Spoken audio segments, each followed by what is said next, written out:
Dengan nama Allah yang Maha Luas dan kekal belas kasih-Nya kepada orang mukmin, lagi Maha Penyayang kepada semua makhluknya. Yasin. Demi Al-Quran yang isinya penuh kebenaran, wahai Muhammad, engkau termasuk orang yang menjadi utusan Allah.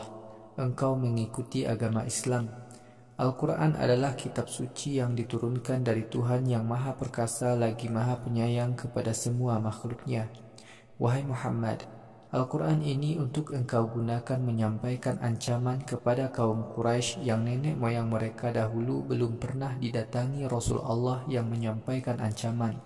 Mereka termasuk umat yang tidak mengetahui agama Allah dan tidak mengindahkan perintah Allah. Sudah menjadi takdir Allah bahwa sebagian besar kaum yang kafir kepada Rasul Allah pasti ditimpa azab. Karena itu, ketika Rasul Allah datang kepada mereka, mereka tidak mau beriman kepadanya.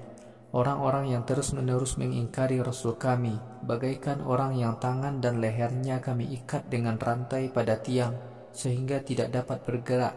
Orang-orang kafir yang tidak mau mengindahkan dakwah Al-Quran, kami tutup pandangan mereka dari segala arah.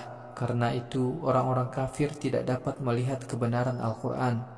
Wahai Muhammad, orang-orang kafir itu engkau beri ancaman atau tidak, bagi mereka sama saja.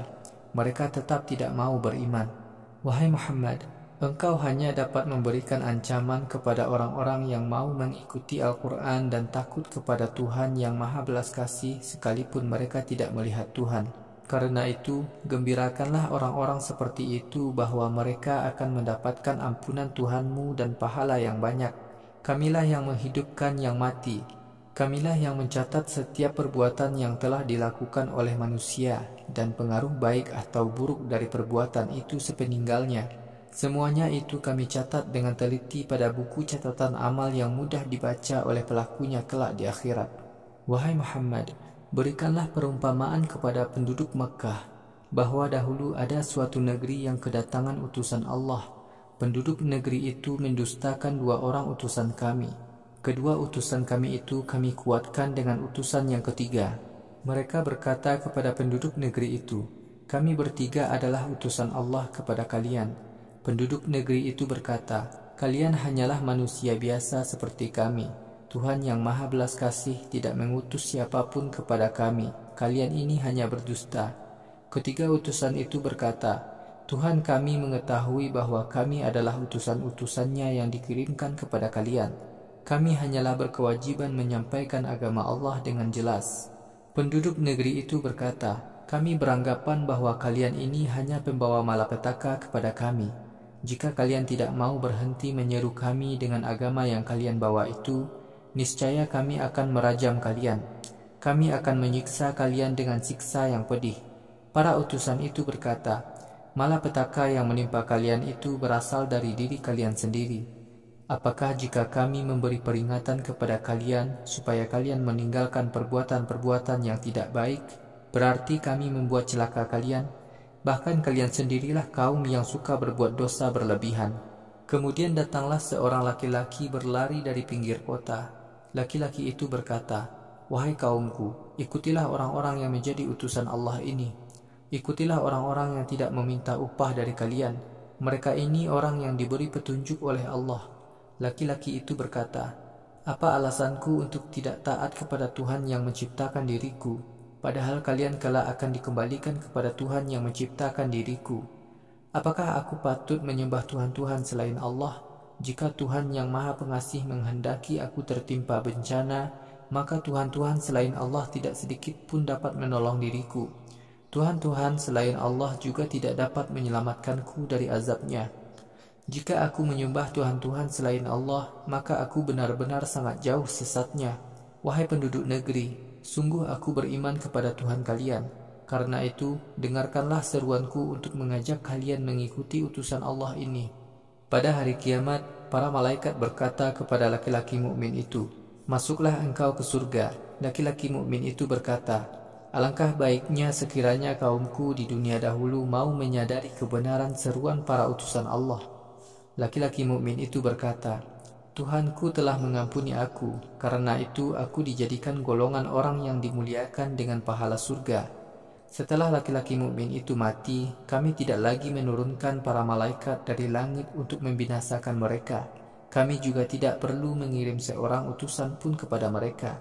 Akan tetapi, mereka dibinasakan dengan satu kali sambaran petir, kemudian tiba-tiba mereka semua binasa. Alangkah ruginya para hamba itu. Setiap mereka kedatangan seorang Rasul Allah, mereka selalu memperolok-oloknya. Apakah mereka tidak mau berpikir bahwa banyak sekali umat-umat sebelum mereka telah kami binasakan? Umat-umat yang telah binasa itu tidak dapat kembali lagi ke kampung halaman mereka. Pada hari kiamat kelak, mereka semua akan dihadirkan ke hadapan kami. Salah satu bukti kekuasaan Allah bagi manusia adalah tanah yang telah mati. Lalu kami hidupkan tanah itu dengan air hujan. Dari dalam tanah itu kami keluarkan biji-bijian. Dari biji-bijian itu manusia mendapatkan makanannya. Di muka bumi kami jadikan kebun-kebun kurma dan anggur. Kami pancarkan mata air di tengah-tengah kebun itu, agar manusia dapat makan buahnya dan hasil kerjanya. Mengapa manusia tidak mau taat kepada Allah? Maha suci Tuhan yang telah menciptakan tumbuh-tumbuhan yang tumbuh di muka bumi berpasangan. Manusia juga diciptakan berpasangan, laki-laki dan perempuan. Begitu pula makhluk-makhluk lain yang tidak diketahui oleh manusia. Bukti kekuasaan Allah bagi manusia adalah malam yang kami gilirkan dengan siang, lalu keadaan menjadi gelap. Matahari beredar pada orbitnya. Itulah ketetapan yang berasal dari Tuhan yang Maha Perkasa lagi Maha Tahu. Bulan yang telah kami tentukan tempat-tempat terbitnya. Bulan tampak membesar lalu mengecil kembali seperti mayang yang sudah tua. Matahari tidaklah mendahului bulan. Malam tidaklah mendahului siang, masing-masing beredar pada garis edarnya.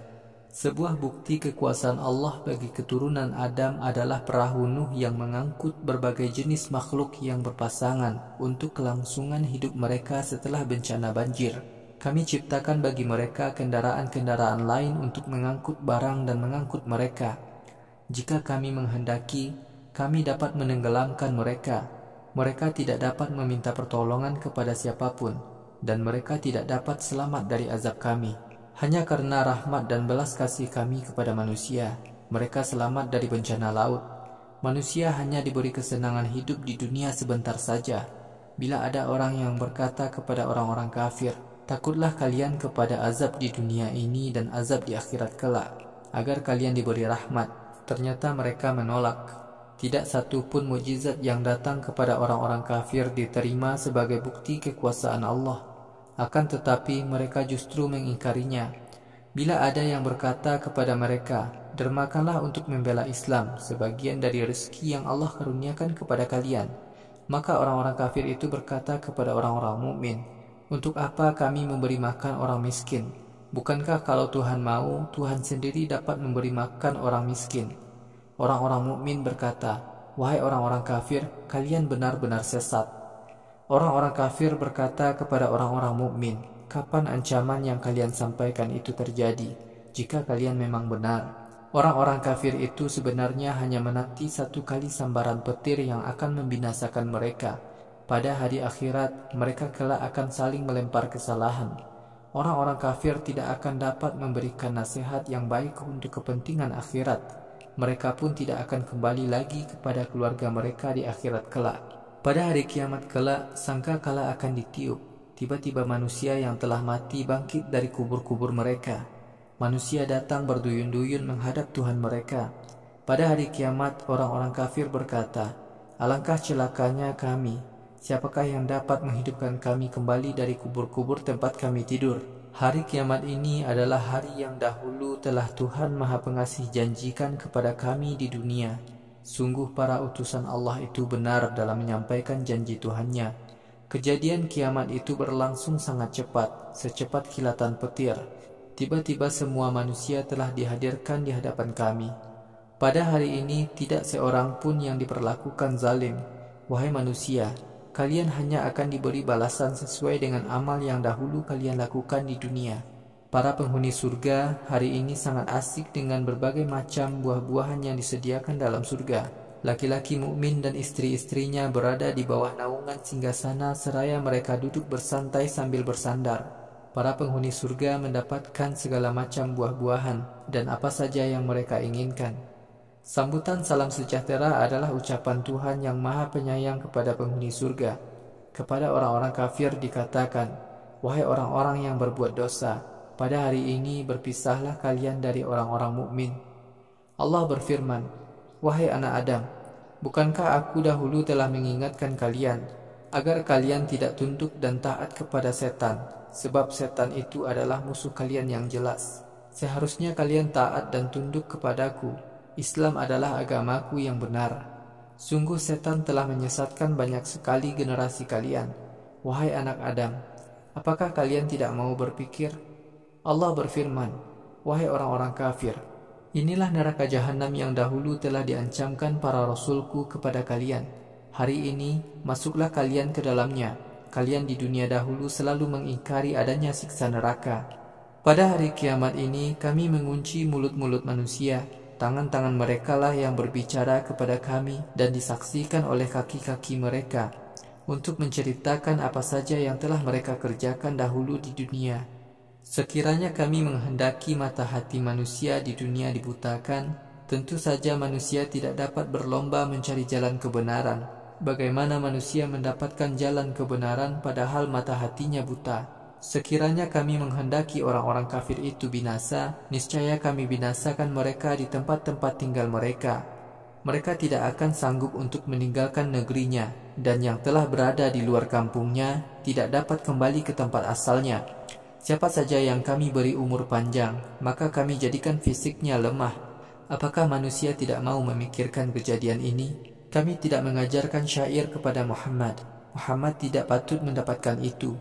Yang kami sampaikan kepada Muhammad hanyalah peringatan dan bacaan yang jelas kebenarannya, agar Muhammad menggunakan apa yang kami wahyukan kepadanya sebagai peringatan kepada manusia yang berakal. Sungguh orang-orang kafir pasti ditimpa azab. Apakah manusia tidak memperhatikan bahwa kami telah menciptakan hewan-hewan ternak dengan tangan-tangan kami? Hewan-hewan ternak untuk manusia. Manusia kami jadikan dapat menguasai hewan-hewan itu. Kami tundukkan hewan-hewan itu kepada manusia. Di antara hewan itu ada yang dijadikan tunggangan dan ada yang dijadikan makanan. Manusia mendapatkan berbagai manfaat dan minuman dari hewan ternak itu. Mengapa manusia tidak mau taat kepada Allah? Sebagian manusia telah mengadakan Tuhan-Tuhan selain Allah untuk mereka sembah dengan harapan Tuhan-Tuhan itu dapat menolong mereka. Padahal Tuhan-Tuhan itu tidak mampu menolong mereka. Tetapi Tuhan-Tuhan itu justru dijaga oleh para penyembahnya. Wahai Muhammad, janganlah kamu menjadi sedih karena ejekan orang-orang kafir. Kami mengetahui apa saja yang dirahasiakan oleh orang-orang kafir dalam hati mereka dan yang mereka nyatakan dengan mulut-mulut mereka. Mengapa manusia tidak mau memperhatikan bahwa kami telah menciptakan dirinya dari setetes mani? Akan tetapi, kemudian ternyata manusia memusuhi Allah dengan terang-terangan. Kaum kafir beranggapan bahwa kekuasaan kami sama dengan kekuasaan makhluk. Mereka telah melupakan awal penciptaan dirinya. Kaum kafir berkata, "Siapakah kelak yang dapat menghidupkan tulang belulang yang telah hancur?" Wahai Muhammad, katakanlah kepada kaum kafir, yang menghidupkannya kembali adalah Tuhan yang semula telah menciptakannya. Allah Maha mengetahui perbuatan setiap makhluknya. Allah lah Tuhan yang telah menjadikan api untuk kalian dari pohon yang hijau. Kemudian kalian dapat menyalakan api dengan menggesekkan pohon-pohon itu. Apakah Tuhan yang telah menciptakan langit dan bumi tidak berkuasa pula menciptakan yang serupa dengan itu? Bahkan Allah adalah Tuhan yang Maha Kuasa menciptakan apa saja, lagi Maha Tahu. Untuk menciptakan sesuatu, Allah berfirman, "Jadilah," maka sesuatu itu pasti jadi. Allah Maha Suci, Tuhan yang memiliki kekuasaan atas segala sesuatu. Kepadanya lah kelak kalian akan dikembalikan di akhirat.